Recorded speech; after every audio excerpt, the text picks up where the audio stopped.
Located in central Java, just outside the modern city of Yogyakarta, lies the world's largest Buddhist temple, Borobudur. Borobudur doesn't get as much attention as other great monuments in the world, but it certainly should be included among them. And unlike the other great monuments, Borobudur has the distinction that no other monument has. It disappeared, quite literally, for several centuries. Learn more about Borobudur, its history, and its significance on this episode of Everything Everywhere Daily.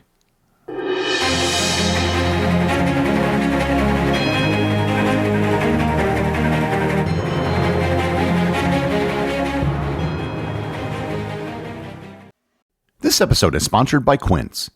The holiday season is upon us, and that means buying gifts for friends and family. So why not get something that's top tier but affordable? That's where Quince comes in. Quince has great items like $50 Mongolian cashmere sweaters that feel like an everyday luxury and wool coats that are equal parts stylish and durable. And you'll pay a fraction of what you would from other retailers, and their prices are literally listed on the Quince website. I just got an Australian merino wool sweater that looks great and cost only half of what it would have if I had bought it somewhere else. By partnering directly with ethical factories and top artisans, Quince cuts out the middleman to deliver premium quality at half the cost of similar brands and often even bigger discounts. Give and get timeless quality staples that last this season with Quince. Go to quince.com/daily for free shipping on your order and 365-day returns. Now available in Canada too. That's QUINCE.com/daily. Free shipping and 365-day returns, quince.com/daily. This episode is sponsored by Uncommon Goods. The holiday shopping season is officially here. Uncommon Goods takes the stress out of gifting with thousands of unique, high-quality finds you won't see anywhere else. Don't wait, because the most meaningful gifts get scooped up fast, and now is the perfect time to cross names off your list.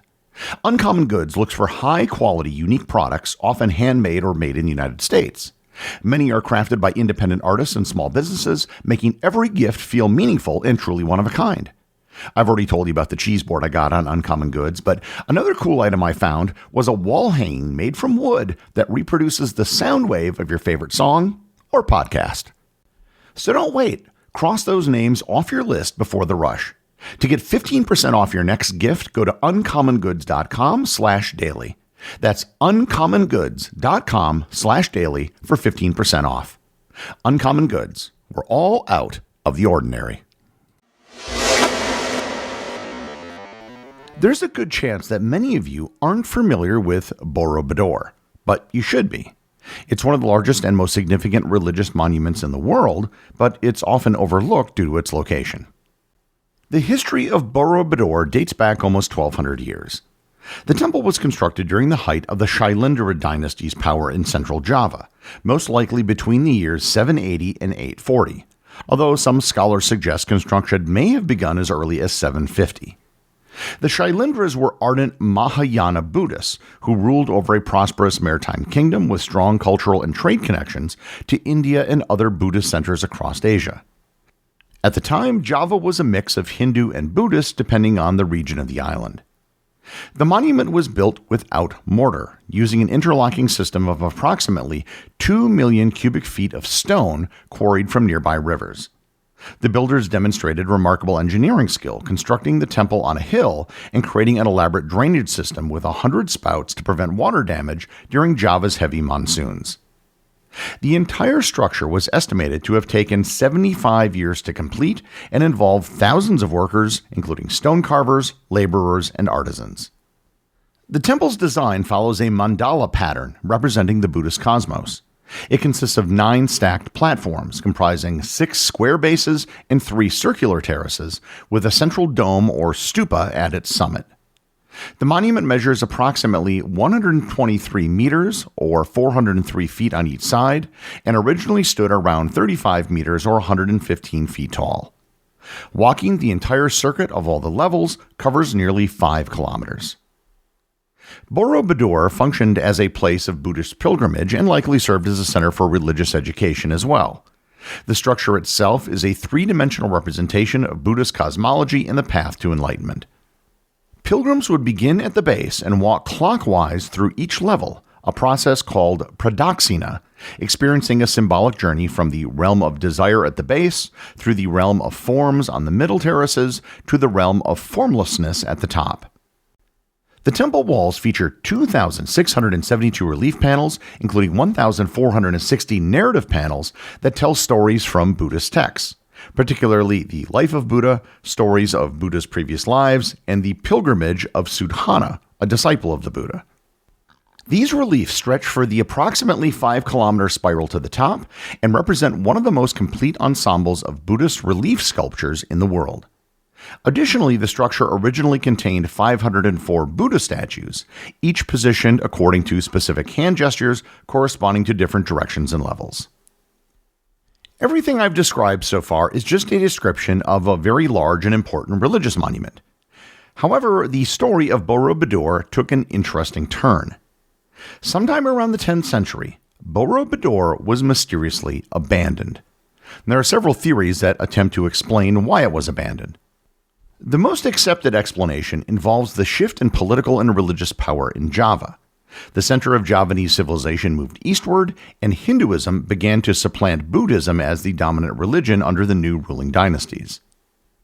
A massive eruption of Mount Merapi around the year 1006 may have accelerated this process, covering the monument with volcanic ash and forcing the population to relocate. Another theory suggests that the conversion of the ruling class to Islam around the 15th and 16th centuries led to the temple's neglect. Whatever the reason, Borobudur became gradually covered by volcanic ash and jungle vegetation, eventually disappearing from collective memory.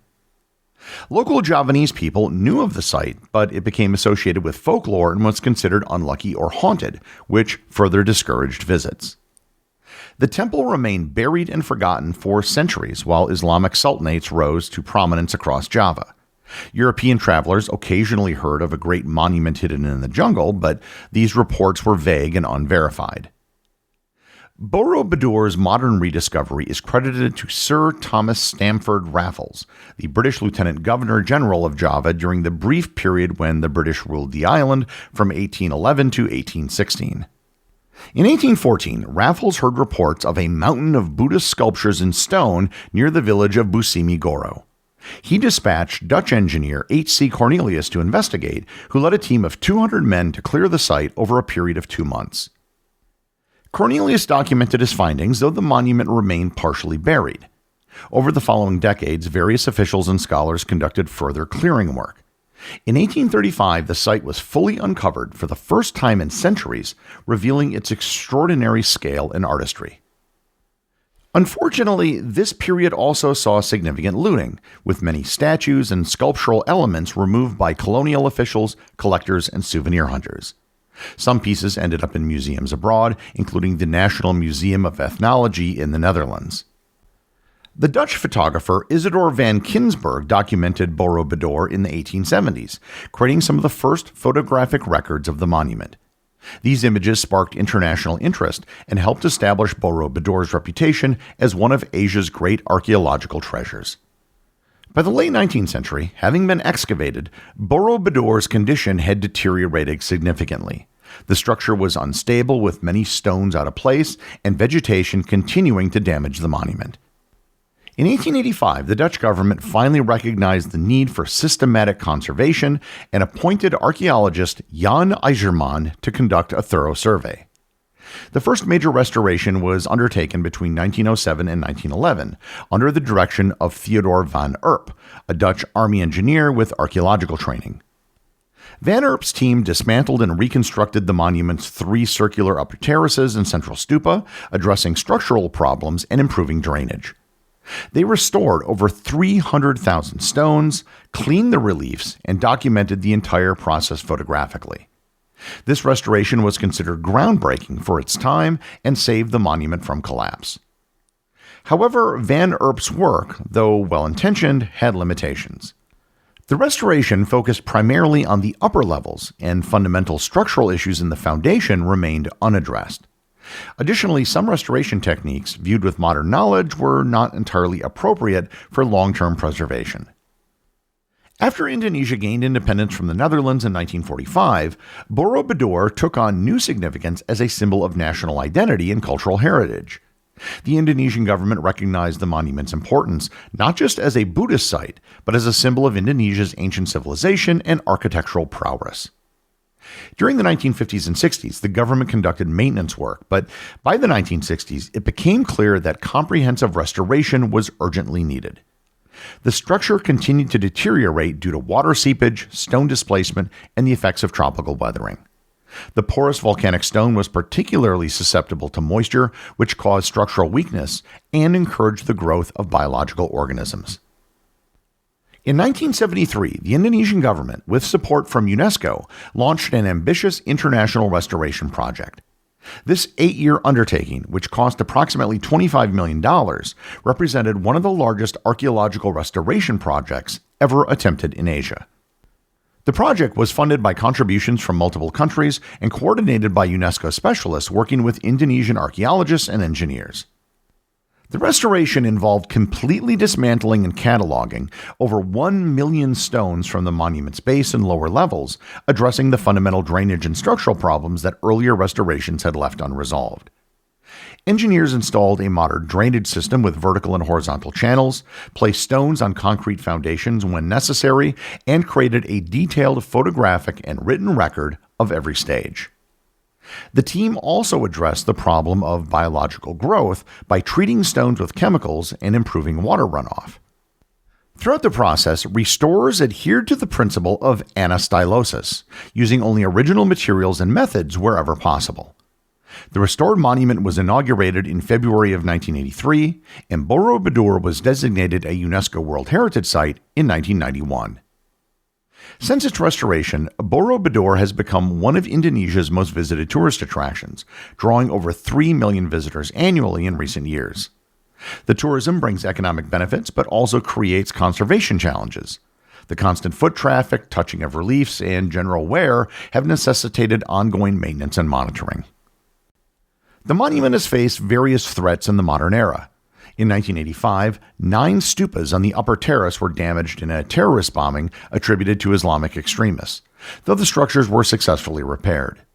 Volcanic eruptions from nearby Mount Merapi, particularly the major eruption in 2010, have deposited ash on the monument, requiring extensive cleaning operations. While Borobudur was built as a Buddhist monument, Indonesia today is primarily Muslim, with Buddhists comprising only about 1% of the population. Nevertheless, the monument has experienced a religious revival.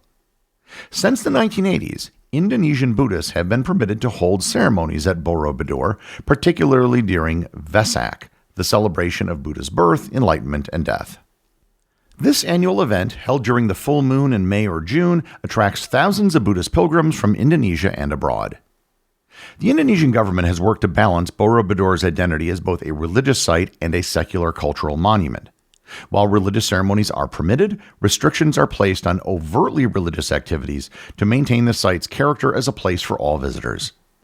Recent archaeological surveys of the surrounding area have revealed that Borobudur was part of a larger complex of religious structures, including the nearby Buddhist temples of Pawan and Mendut, which appear to have been connected by a ceremonial pathway. Excavations have also uncovered evidence of the workshops, settlements, and infrastructure that supported the monument's construction and use. I had the pleasure of visiting Borobudur in 2008, and it was most certainly one of the highlights of my trip to Indonesia. Visiting was an easy day trip from Yogyakarta, and you can sufficiently experience the site in half a day. I'd recommend arriving as early as possible so you can experience the morning sun, and there's often a mist in the air in the mornings, which makes for great photography. You can also visit the nearby former Hindu religious site of Prambanan, which is also a UNESCO World Heritage Site. Borobudur's influence extends far beyond Java. The monument has inspired Buddhist architecture throughout Southeast Asia and represents a significant Buddhist pilgrimage site, as well as a tangible link to the historical spread of Buddhism from India to Asia. For Indonesia, Borobudur serves as a secular symbol as well as a popular tourist attraction. Although Borobudur isn't as well known as other iconic landmarks, such as the Taj Mahal or the Colosseum, perhaps it should be, as it's one of the greatest and most important historical sites on Earth. The executive producer of Everything Everywhere Daily is Charles Daniel. The associate producers are Austin Oetken and Cameron Kieffer. Today's review comes from listener Ricardo on Apple Podcasts in the United States. They write, "An intellectual oasis. I like to listen to a wide variety of podcasts to learn new things, from cycling to economics. Gary's podcast is by far my favorite. Everything Everywhere Daily has been a starting point to learn more on topics that were off my radar. It's also been great to remember things I learned before but had forgotten, at least partially. The things I love the most about the show, it's clean, no foul language, and it's apolitical. The history episodes describe the facts without the bias of some of the history podcasts out there.